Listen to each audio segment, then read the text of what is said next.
성도 여러분 안녕하십니까? 바이블 빌리버입니다. 오늘은 다니엘 7장에 기록된 하나님을 대적하는 작은 뿔에 대해 살펴보겠습니다. 그리스도인의 신앙은 다니엘 7장의 작은 뿔의 정체를 알기 전과 알고 난 후로 바뀌게 될 것입니다. 그만큼 작은 뿔에 대해 아는 것은 우리의 신앙 정체성을 흔들 만큼 중요합니다. 다니엘 7장에서는 작은 뿔이 지극히 높으신 하나님을 대적하고 성도들을 괴롭게 하는 존재로 등장합니다. 그리고 이 작은 뿔이 요한계시록에 가면 우리에게 익숙한 적그리스도입니다. 하나님을 대적하는 작은 뿔, 적그리스도는 누구일까요? 작은 뿔에 대해 살펴보기에 앞서 저의 지난 강의 다니엘 7장 네 짐승 환상 예언을 보지 못하신 분들은 그 강의를 먼저 시청하신 후에 오늘 강의를 시청하시기를 추천드립니다.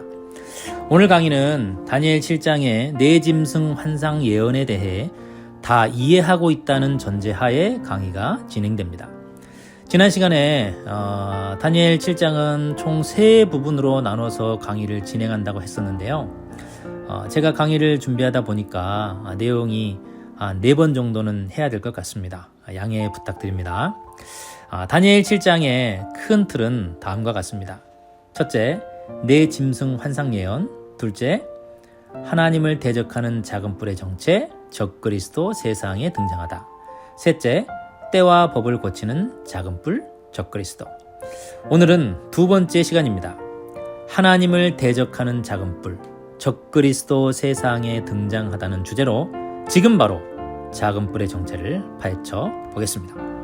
다니엘 7장 7절 넷째 짐승은 전에 모든 짐승과 다르고 또 10뿔이 있더라.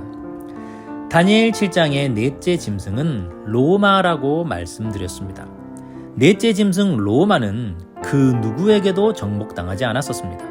실제 역사에서 로마는 AD 395년에 동로마와 서로마로 분열되고 또 서로마는 AD 476년에 10개의 나라로 분열되어서 멸망하게 됩니다. 그래서 AD 476년이 다니엘 2장의 발가락 시대의 시작이요, 또 다니엘 7장에서는 10뿔 시대가 시작되는 해입니다. 다니엘 7장 7절, 8절, 20, 24절 넷째 짐승은 10뿔이 있더라.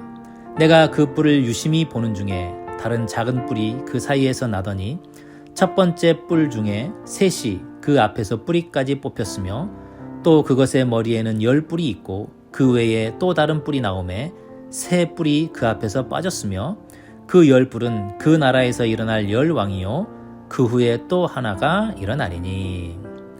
작은 뿔은 넷째 짐승 로마의 머리에서 솟아나는 뿔입니다.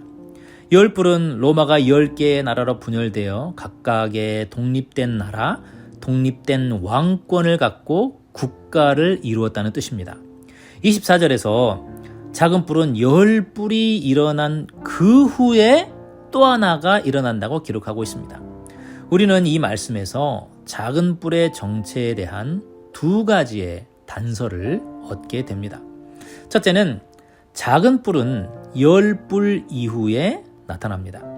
24절에서 작은 뿔은 10뿔 이후에 등장합니다. 즉 로마가 10개의 분열 왕국으로 나누어진 뒤에 나타나는 세력이라는 것입니다. 그러니까 작은 뿔은 적어도 AD 476년 이후 서유럽에서 나타나야 합니다. 작은 뿔도 뿔이니까 어떤 왕권이나 나라, 어떤 권세를 가지고 있다고 보는 것이 합당하겠죠. 자, 둘째는 작은 뿔이 올라오면서 먼저 있던 새 뿔을 뿌리까지 뽑는다.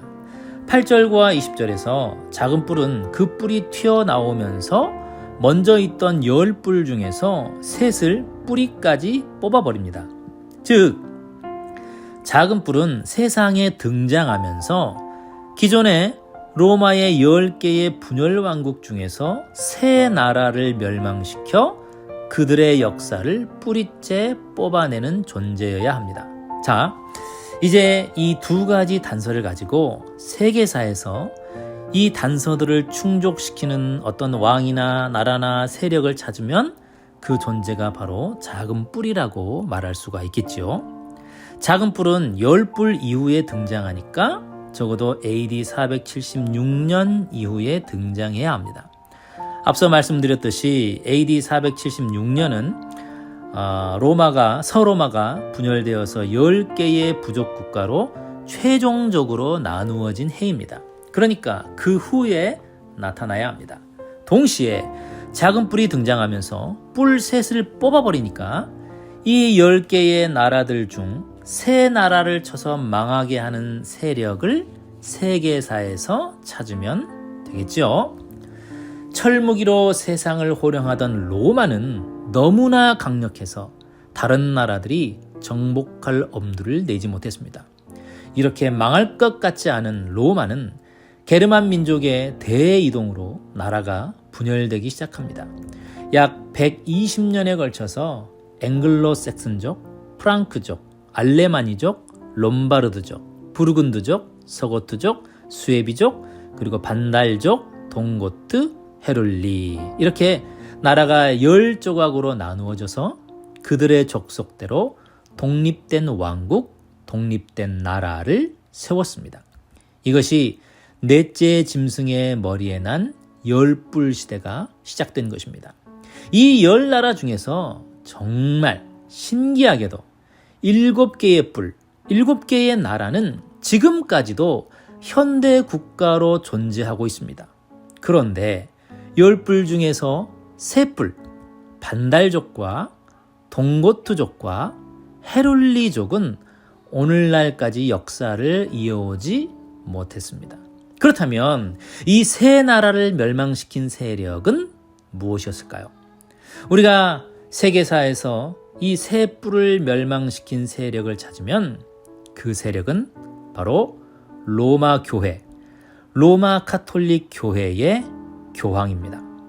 아니 어떻게 로마 교회가 나라를 셋씩이나 멸망시킬 수 있을 정도로 막강한 힘과 권력을 갖게 되었을까요?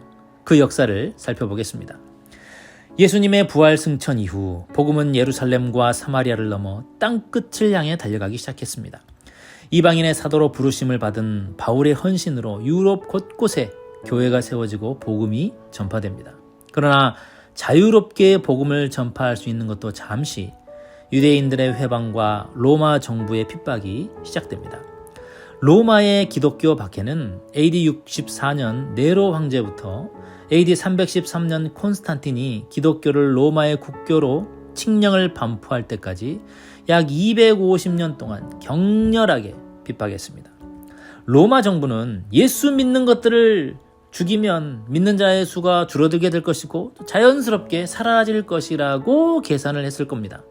또 로마 정부가 발벗고 나서서 기독교인들을 잡아 죽이는데 누가 기독교를 믿으려고 하겠느냐 하는 그런 계산을 했겠지요. 그런데 이상하게도 죽이면 죽일수록 더 많은 사람들이 예수를 믿는 것입니다. 기독교인 한 사람을 죽이면 기독교인이 10명으로 늘어났습니다. 그래서 또 10명을 죽이면 다시 100명이 되고 다시 100명을 죽이면 1000명이 되고 10,000명이 되는 거예요. 핍박과 박해가 격렬할수록 복음의 능력은 더 강력해졌습니다. 저는 이것을 복음의 신비라고 말하고 싶습니다. 사탄이 무력으로 복음을 막을 수 없게 되자 작전을 바꾸게 됩니다. AD 313년 콘스탄틴 황제가 기독교를 로마의 국교로 인정하는 밀라노 칙령을 반포하면서 기독교는 새로운 국면을 맞게 됩니다.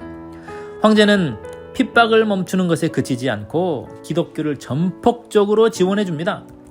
교회에 몰수된 재산과 토지를 돌려주고 사제들을 고위직에 등용하고 사제들의 세금을 면제해주고 군역을 면제해주고 국가로부터 전폭적인 지지를 아끼지 않게 됩니다. 갑자기 황제가 기독교에 특혜를 주게 되니까 로마의 이방 종교를 믿었던 이교도들이 교회로 쓰나미처럼 몰려오는 겁니다. 문제는 여기서부터 시작되는 것이죠. 그렇게 황제의 특혜를 노리고 교회에 나온 이교도들, 당시 로마는 태양신을 숭배하고 있었기 때문에 갑자기 교회에 들어온 새신자들은 모두 태양신 숭배자들이었습니다. 그들은 예수를 믿고 개종한 것이 아니었습니다. 여전히 태양신을 숭배하면서 교회가 주는 특혜와 황제에게 눈도장을 찍기 위해 교회에 나온 사람들이었습니다.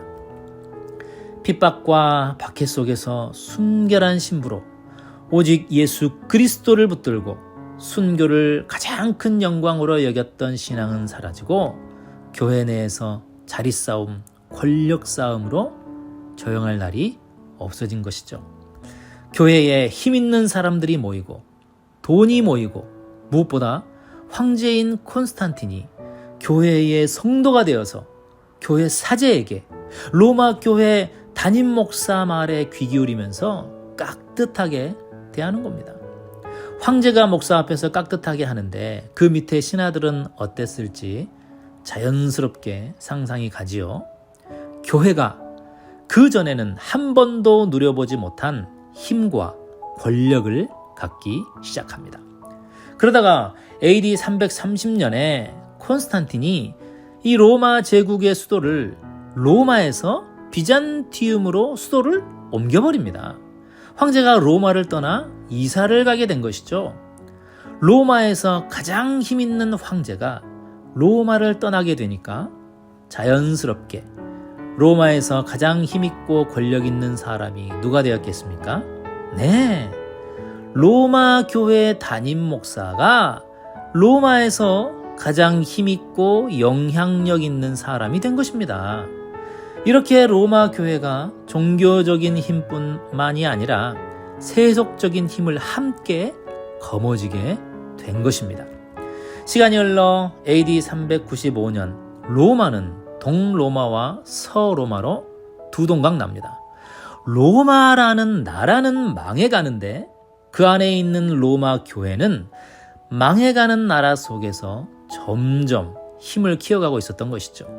그렇게 나라가 두 동강 나고 얼마 지나지 않아서 마침내 AD 476년 서로마는 10개의 부족 국가로 분열되면서 나라가 완전히 망해버립니다. 황제라고 하는 절대 권력의 자리를 로마 카톨릭 교회가 어부지리로 차지하게 된 것입니다.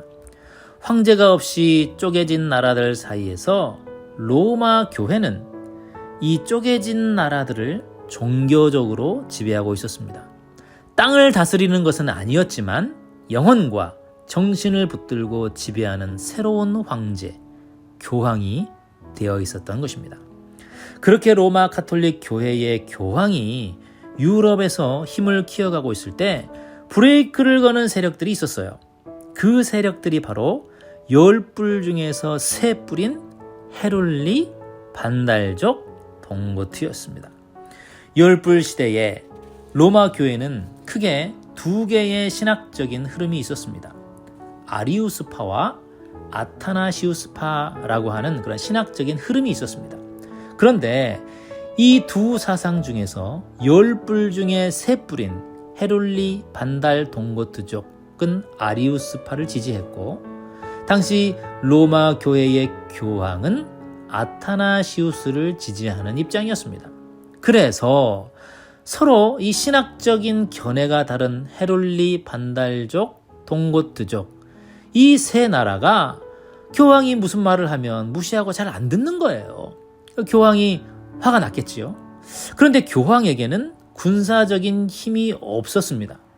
이때 교황이 자신의 권위에 굴복하지 않은 새 나라를 치기 위해 아직 힘을 가지고 있는 동로마의 힘을 빌려서 이 새 나라를 치게 됩니다. 그 결과 헤룰리는 AD 493년에, 반달족은 AD 534년에, 그리고 동고트는 AD 538년에 완전히 멸망시켜서 뿌리를 뽑아냅니다. 주변의 다른 나라들이 이걸 보면서 아유, 이 교황 앞에서 잘못 까불었다가는 큰 코 다치겠구나 이런 생각을 했겠지요.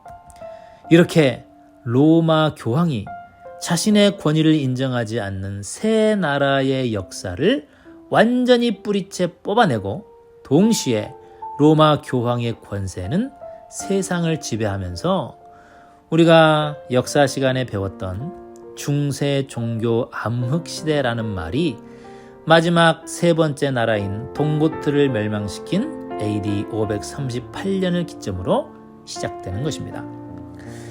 유스티니아누스 황제는 로마의 교회 감독을 전 세계 기독교회의 머리요 교리의 확정자요 이단을 처벌하는 권위자로 임명하는 칙령을 발표했다.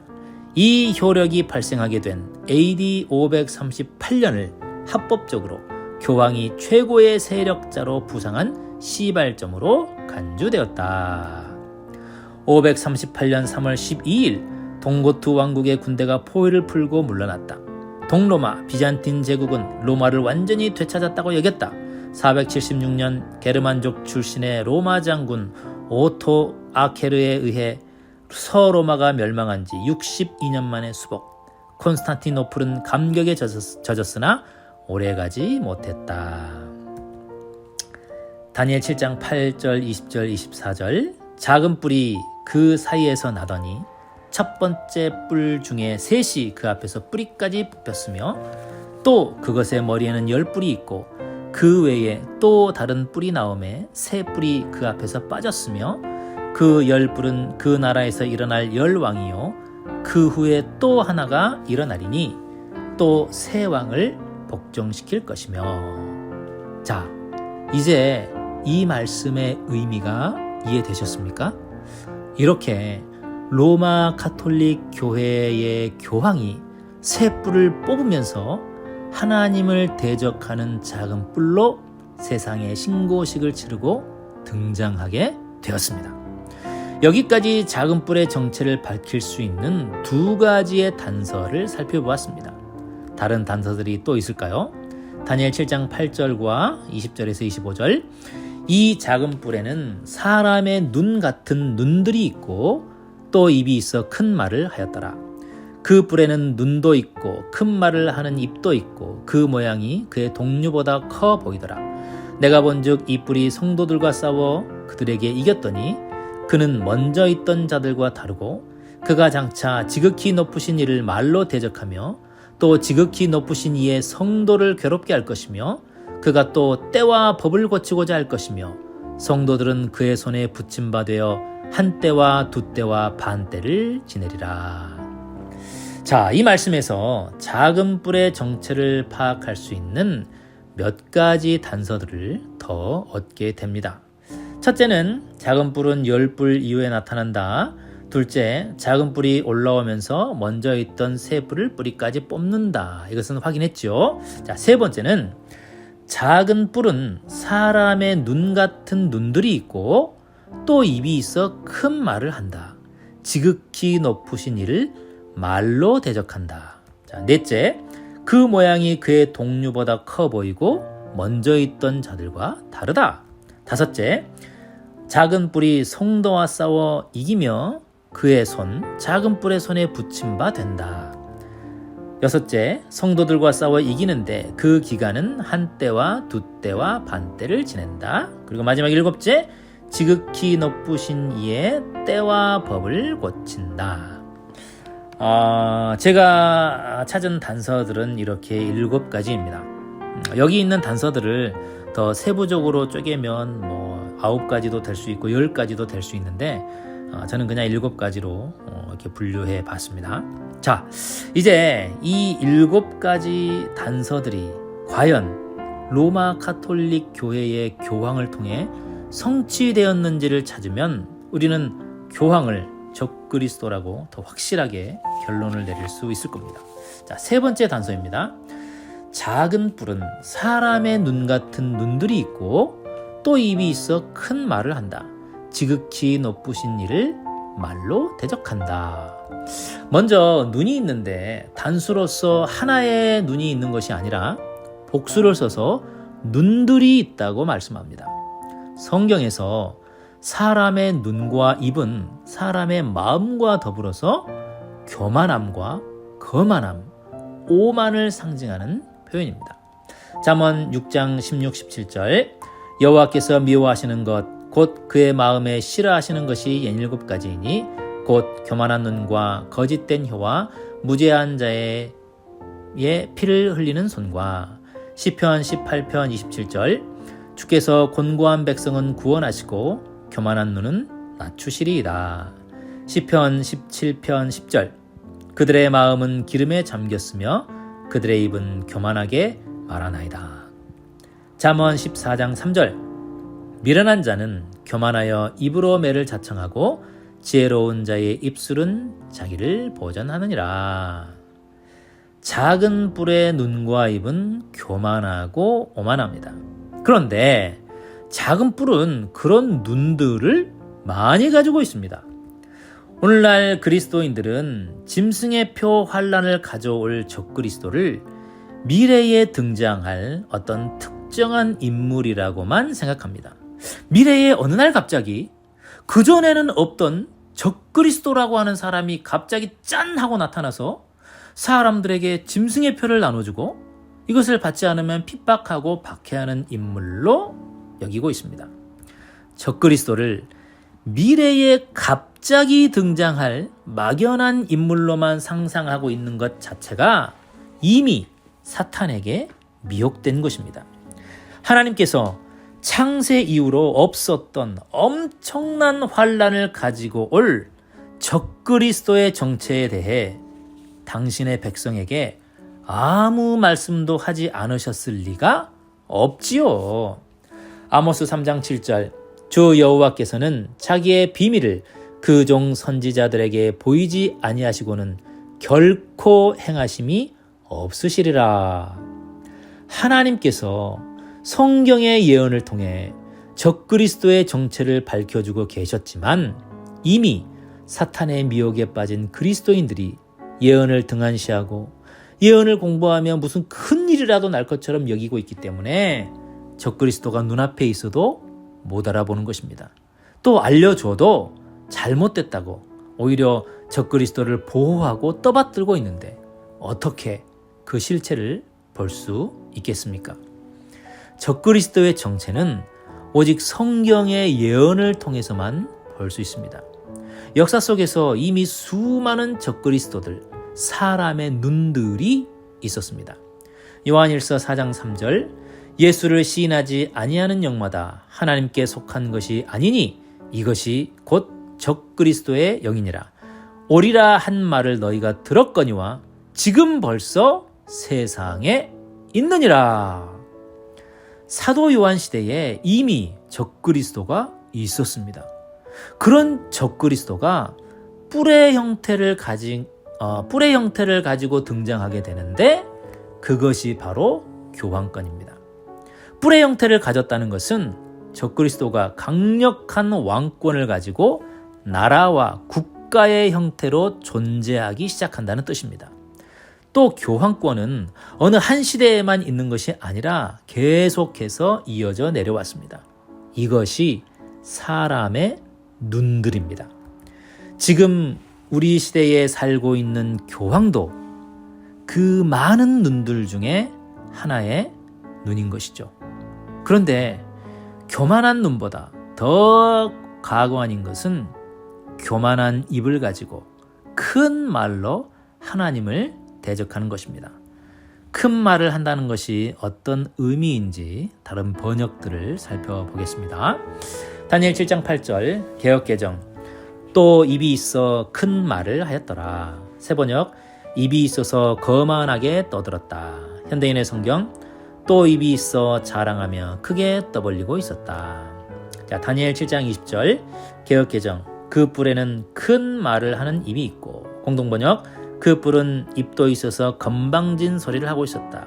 우리말 성경 큰 소리로 거만하게 말을 하는 입도 있었으며 다니엘 7장 25절 개역개정 그가 장차 지극히 높으신 이를 말로 대적하며 공동번역 지극히 높으신 하느님에게 욕을 퍼부으며 새번역 그가 가장 높으신 분께 대항하여 말하며 우리말 성경 그는 높고 높으신 분께 거만하게 대항해 큰 소리치며 큰 말을 한다는 것은 자신을 자랑하고 거만하게 그리고 건방지게 하나님을 대항해 큰 소리로 욕하고 떠드는 것입니다. 그렇다면 성경에서 큰 말을 한다는 것, 거만한 말, 교만한 말을 한다는 것은 무슨 뜻일까요?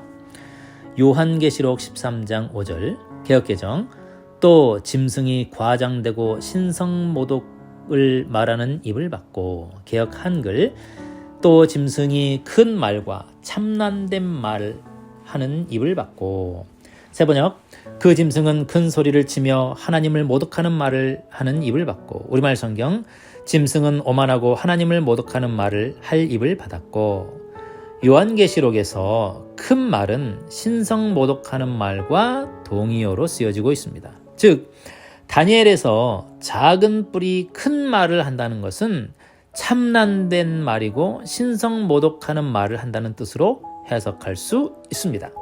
그렇다면 신성 모독의 말은 어떤 말을 가리키는 것일까요? 성경에서 신성 모독을 뜻하는 말은 크게 세 가지가 있습니다. 요한복음 10장 33에서 36절, 유대인들이 대답하되 선한 일로 말미암아 우리가 너를 돌로 치려는 것이 아니라 신성 모독으로 인함이니 내가 사람이 되어 자칭 하나님이라 함이로다. 마태복음 26장 63절에서 65절, 대제사장이 이르되 내가 하나님의 아들 그리스도인지 우리에게 말하라. 예수께서 이르시되 인자가 권능의 우편에 앉아 있는 것과 하늘 구름을 타고 오는 것을 너희가 보리라 하시니, 이에 대제사장이 이르되 보라, 너희가 지금 이 신성 모독하는 말을 들었도다. 신성 모독의 첫 번째 의미는 사람이 되어 자신을 하나님이라고 하는 것입니다. 마가복음 2장 1절에서 12절, 중풍병자에게 이르시되 작은 자야 내 죄사함을 받았느니라 하시니, 이 사람이 어찌 이렇게 말하는가? 신성모독이로다. 오직 하나님 한 분 외에는 누가 능히 죄를 사하겠느냐? 신성모독의 두 번째 의미는 사람이 되어 다른 사람의 죄를 용서할 수 있다고 하는 것을 신성을 모독했다라고 하는 것입니다. 자, 디모데전서 1장 18에서 2장 5절, 아들 디모데야 믿음과 착한 양심을 가지라. 어떤 이들은 이 양심을 버렸고 그 가운데 후메네오와 알렉산더가 있으니 내가 사탄에게 내준 것은 그들로 훈계를 받아 신성을 모독하지 못하게 하려 함이라. 하나님은 한 분이시요 또 하나님과 사람 사이의 중보자도 한 분이시니 곧 사람이신 그리스도 예수라. 마지막 세 번째는 하나님과 사람 사이의 중보자는 오직 예수님밖에 없습니다. 그런데 자신이 예수님만이 하실 수 있는 중보자의 역할을 할 수 있다고 하는 것을 신성을 모독했다라고 하는 것입니다. 자, 신성 모독을 정리해 보겠습니다. 신성을 모독하는 말, 큰 말, 또 거만한 말, 건방지게 자랑하며 떠드는 말입니다. 첫째, 사람이 되어 자신을 하나님이라고 하는 것. 둘째, 사람이 되어 다른 사람의 죄를 용서할 수 있다고 하는 것. 셋째, 사람이 되어 하나님과 사람 사이에 중보자가 될 수 있다고 하는 것. 자, 그렇다면 작은 뿔이 큰 말을 하고 신성 모독하는 입을 받았다고 하는데, 정말 작은 뿔이 이 세 가지의 말을 했는지 찾아보겠습니다. 교황이 이 세 가지의 말을 했다면 작은 뿔에 예언된 말씀이 성취된 것으로 볼 수 있겠지요. 자, 신성을 모독하는 첫 번째 의미, 사람이 되어 자신을 하나님이라고 하는 것에 대해서 살펴보겠습니다. 교황의 호칭은 아버지입니다. 로마 주교를 서양에서는 초세기부터 아버지, 라틴어로 파파, 영어로 포프, 또는 거룩한 아버지, 또는 지극히 거룩한 아버지, 또는 지극히 복된 아버지라고 부른다. 밑에 있는 홀리 파더, 그 파란색 동그라미, 이 글씨는 제가 쓴 게 아닙니다. 카톨릭 뉴스의 메인 화면을 제가 사진을 가지고 온 것입니다. 요한복음 17장 11절 나는 아버지께로 가옵나니 거룩하신 아버지여 내게 주신 아버지의 이름으로 그들을 보전하사 우리와 같이 그들도 하나가 되게 하옵소서. 예수님은 하나님을 거룩하신 아버지라고 부르셨습니다. 전지전능한 하나님 외에 거룩한 아버지라고 불릴 수 있는 존재가 없습니다. 그런데 교황을 거룩한 아버지라고 부르는 것은 신성모독이 아닐까요? 마태복음 23장 9절 땅에 있는 자를 아버지라 하지 말라. 너희의 아버지는 한 분이시니 곧 하늘에 계신 이시니라. 이 말씀은 우리를 낳아주신 이 육신의 아버지를 아버지라고 하지 말아라 그 말이 아닙니다. 땅에 있는 자에게 하나님 아버지에게만 붙일 수 있는 아버지의 의미를 부여하지 말고 부르지 말라는 뜻이죠. 예수님께서는 다니엘서의 작은 뿔 교황이 이 땅에서 거룩한 아버지라고 하는 그 칭호를 훔쳐서 사용하게 될 것을 아시고 미리 말씀하신 것입니다. 교황은 너무 존엄하고 높기 때문에 단지 인간이 아니라 하나님과 같은 존재로서 하나님의 대리자이다. 교황들은 이 지구상에서 전능한 하나님의 자리를 대신한다. 교황은 하늘의 왕, 지상의 왕, 연옥의 왕으로서 3층 면류관을 쓴다. 성경에서 교회의 머리 되시는 그리스도를 지칭하는 모든 명칭들과 그분의 최상권에 관한 모든 내용은 모두 다 교황에게도 적용된다. 우리 교황들은 이 땅에서 전능하신 하나님의 자리를 차지하고 있다. 교황은 너무나 위엄이 있고 지구하기 때문에 그는 단순한 사람이 아니라 하나님인 동시에 하나님의 대리자이시다. 교황은 지상의 하나님이시며 왕 중의 왕이시고 최고의 권세를 가지고 계시다. 교황은 너무 존엄하고 높기 때문에 단순한 사람이 아니라 하나님이시며 교황은 단지 예수 그리스도의 대리자일 뿐만 아니라 육신의 베일 속에 감추어진 예수 그리스도 자신이다. 아마 여러분 마음속에 이런 생각이 들 수도 있습니다. 에이, 바이블 빌리버, 이런 것들은 다 옛날 자료들이잖아요. 과거 중세 종교 암흑시대를 이끌던 교황은 그랬을지 몰라도 지금은 21세기예요. 시대가 변했다고요. 지금의 교황은 옛날과는 달라지지 않았을까요? 교황은 이 지상에서 그리스도의 대리자로서 교회를 다스리도록 위임하셨습니다. 2013년에 교황직에 오른 프란치스코는 266대 교황입니다. 교황은 로마의 주교, 그리스도의 대리자, 베드로 사도의 후계자 등 여러 가지 직함으로 불립니다. 교회는 해마다 성 베드로와 성 바오로 사도 대축일에 가까운 주일을 교황 주일로 지내면서 교황이 전 세계 모든 신자를 훌륭하게 이끌어 나갈 수 있도록 기도합니다. 자, 천주교 교리문답서 80번. 현세 교회에서 예수 그리스도를 대리하시는 분은 누구이십니까? 답. 현세 교회에서 예수 그리스도를 대리하시는 분은 교황이십니다. 교황 성하께서는 로마의 본 주교로서 성 베드로를 계승하시고 또 베드로처럼 그리스도의 대리자로서 온 세상의 모든 천주교회를 다스리십니다.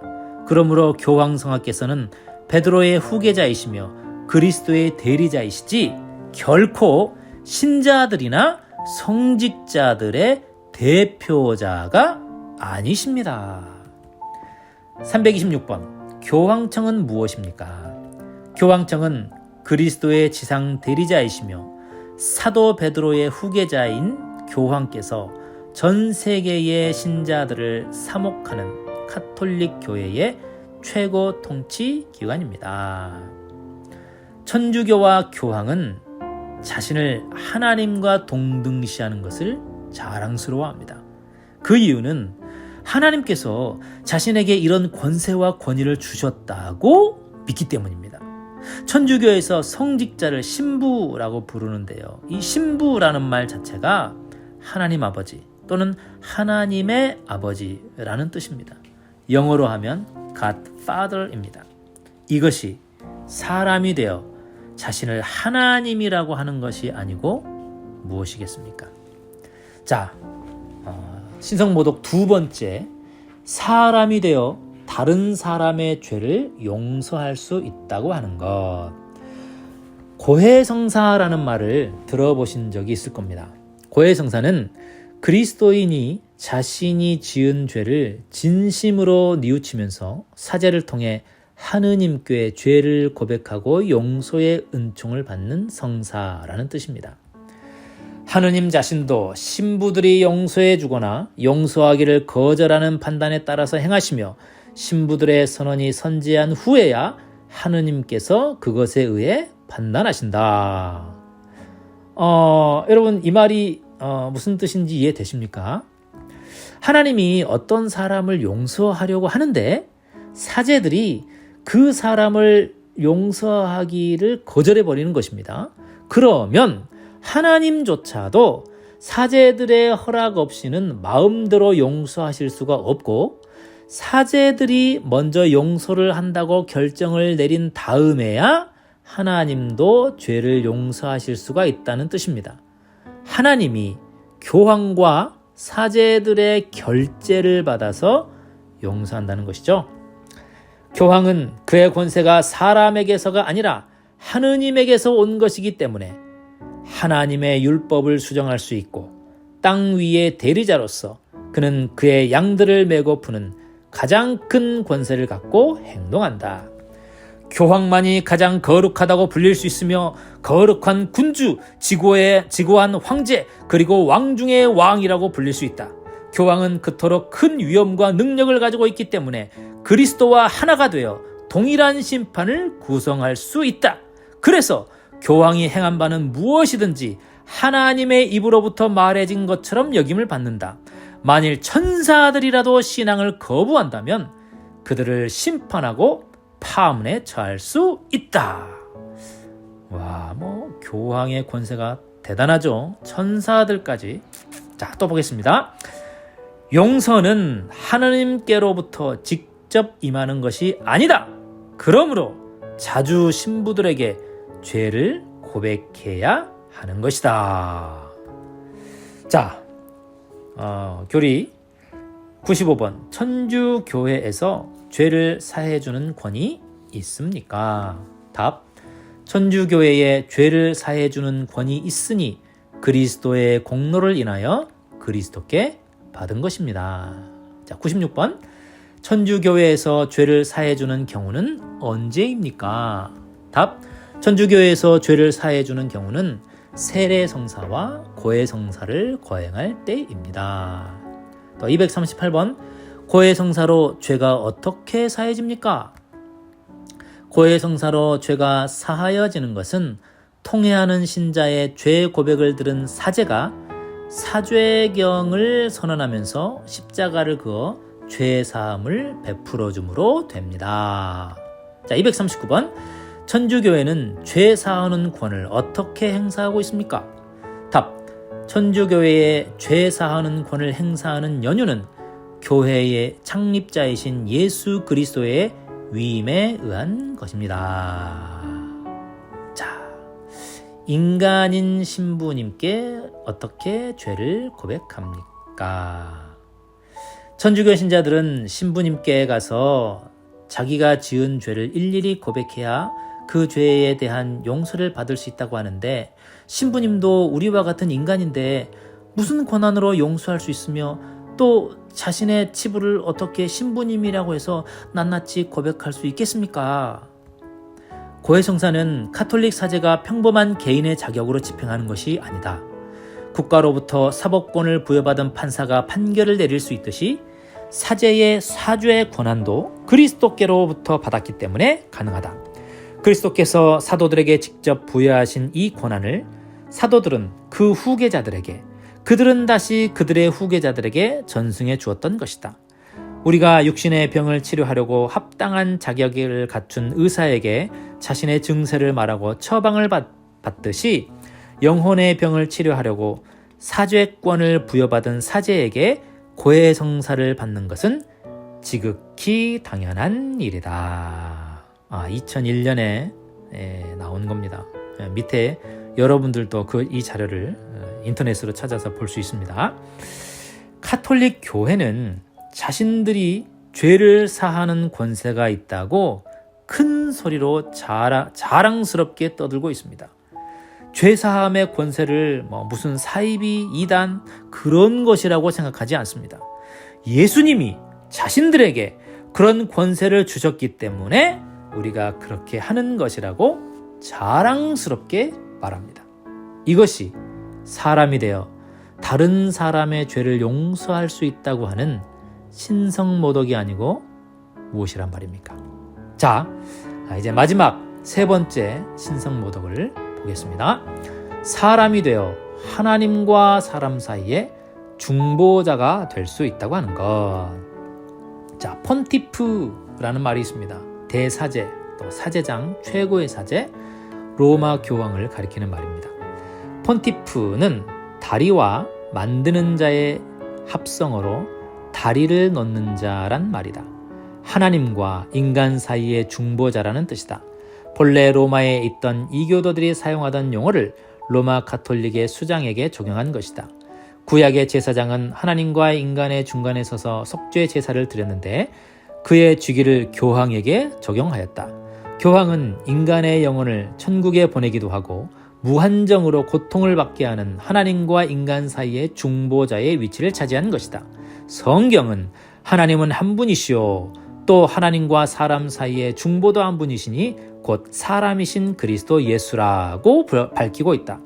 교황을 예수 그리스도의 대리자로 격상시켜 중보자의 위치에 올린 것은 완전히 비성경적이다.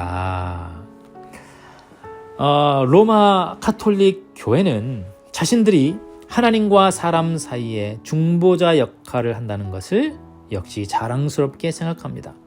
자신들이 중보자이기 때문에 고해성사를 통해 죄도 용서할 수 있고 천사도 심판할 수 있고 또 이 지상에서 하나님이 취하셔야 할 거룩한 아버지 이런 칭호와 그런 영광들을 하나님 대신에 자기가 가져갈 수 있는 것입니다. 그리고 그것은 아주 자랑스러운 권위요 권세라고 믿고 있습니다. 작은 뿔이 사람의 눈 같은 눈들이 있고 큰 말을 하며 하나님을 대적한다고 했습니다. 그리고 그 말은 신성모독의 말이라고 했습니다. 자, 신성모독을 다시 한번 정리해 보겠습니다. 신성을 모독하는 말. 첫째, 사람이 되어 자신을 하나님이라고 하는 것. 둘째, 사람이 되어 다른 사람의 죄를 용서할 수 있다고 하는 것. 셋째, 사람이 되어 하나님과 사람 사이에 중보자가 될 수 있다고 하는 것. 어떻습니까? 로마 가톨릭 교회의 교황이 이 모든 것을 성취했다고 볼 수 있겠지요. 마지막으로 사도 바울이 말하는 적그리스도에 대해 들어보겠습니다. 데살로니가후서 2장 1절에서 4절. 형제들아, 예수 그리스도의 강림하심과 우리가 그 앞에 모임에 관하여 너희가 미혹되지 말라. 먼저 배교하는 일이 있고 저 불법의 사람 곧 멸망의 아들이 나타나기 전에는 그 날이 이르지 아니하리니 그는 대적하는 자라 신이라고 불리는 모든 것과 숭배함을 받는 것에 대항하여 그 위에 자기를 높이고 하나님의 성전에 앉아 자기를 하나님이라고 내세우느니라. 사도 바울은 우리를 미혹하여 배교하고 불법을 저지르고 모든 사람을 멸망으로 이끌어갈 사람에 대해서 말하고 있습니다. 4절에서 신이라고 불리는 모든 것과 숭배함을 받는 것이라고 했는데 이것은 이 세상의 모든 이방 종교들을 의미하는 것이죠. 모든 다른 종교들 다 각자 자기 신들이 있다고 생각하니까 그러니까 이 사람은 이방 종교로부터 존경을 받을 뿐 아니라 기독교인들도 그를 존경하고 따르고 떠받드는 것입니다. 성도 여러분, 이 세상에 기독교인들에게도 존경을 받고 이방 종교인들에게도 존경을 받을 만한 사람이 누구일까요? 신앙을 제쳐두고 상식적으로 생각해 봐도 딱 한 사람밖에 없지 않습니까? 작은 뿔이 로마 교황이라는 것을 받아들이지 않으면 다니엘의 다른 예언들과 요한계시록의 예언이 풀어지지 않습니다. 지금은 성경의 예언이 막바지를 향해 달려가고 있습니다. 창세 이후로 사탄이 가장 강하게 역사하는 때입니다. 가장 강력한 속임수와 미혹으로 성도들을 넘어뜨릴 것입니다. 깜깜한 암흑과 같은 시대입니다. 이 칠흑 같은 암흑 속에서 우리가 가야 할 길을 밝혀주는 빛이 바로 성경 예언입니다. 성경 예언이라는 등불을 들어야 어둠 속에서 길을 찾을 수 있습니다. 하나님께서 우리들에게 길을 잃지 않도록 다니엘과 계시록이라는 빛을 주셨습니다.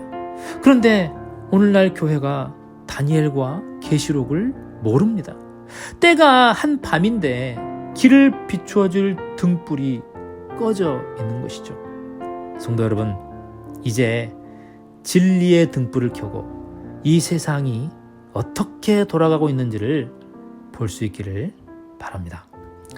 마태복음 16장 2절 3절 예수께서 대답하여 이르시되 너희가 저녁에 하늘이 붉으면 날이 좋겠다 하고 아침에 하늘이 붉고 흐리면 오늘은 날이 굳겠다 하나니 너희가 날씨는 분별할 줄 알면서 시대의 표적은 분별할 수 없느냐.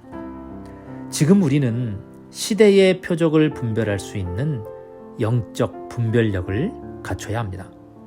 저도 아직 부족한 것들이 많지만 저와 함께 시대의 표적을 분별하여 사탄의 미혹이 판치는 이 역사의 끝자락에서 진리의 빛을 따라가는 주님의 종들이 되시기를 하나님과 사람 사이에 유일한 중보자 되시는 예수 그리스도의 이름으로 축원합니다. 마지막으로 오늘 강의 내용을 정리해 보겠습니다. 하나님을 대적하는 작은 뿔의 정체를 밝힐 수 있는 7가지의 단서. 첫째, 작은 뿔은 10뿔 이후에 나타난다. 둘째, 작은 뿔이 올라오면서 먼저 있던 새 뿔을 뿌리까지 뽑는다. 셋째, 작은 뿔은 사람의 눈 같은 눈들이 있고 또 입이 있어 큰 말을 한다. 지극히 높으신 이를 말로 대적한다. 자, 오늘은 이렇게 3가지를 살펴보았습니다. 다음 시간에 4번째부터 6째까지의 단서들을 추적해 보겠습니다. 오늘 긴 시간 동안 시청해 주셔서 감사합니다. 오늘 강의는 여기서 마치겠습니다. 지금까지 바이블 빌리버였습니다. 감사합니다.